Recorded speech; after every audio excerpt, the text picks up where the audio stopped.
পর্বটাই আমরা দেখব মান অভিমানের খেলা, যেখানে আমাদের কখনো রাগাবে কখনো ভাবাবে।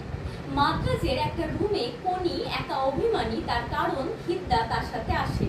অন্যদিকে আমরা দেখবো প্রত্যেকটা মেয়ে তৈরি হচ্ছে মাদ্রাজ শহরটাকে ঘুরে দেখবে বলে, এবং তারা বেরিয়ে গেলেই যথারীতি সেই রুমে প্রবেশ করবে হিয়া।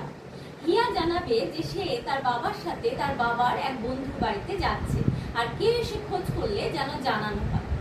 এই বলে সে একটা চকলেট খেয়ে ছুঁড়ে মারবে কোনির গায়ে।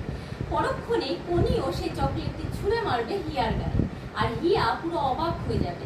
হিয়া বলবে, তুমি কি চকলেট খাও না? উত্তরে কোনি জানাবে, তুমি দিলেই কি খেতে হবে? আর এখানেই আমরা দেখবো দুজনের মধ্যে কিন্তু একটা হিংসার খেলা চলছে। এরপর হিয়া যথারীতি বেলার ক্রিমের কৌটো থেকে ক্রিম বের করে নিজের গালে মেখে নেবে এবং বেরিয়ে যাওয়ার সময় কোনির গালেও মেখে দিয়ে চলে যাবে।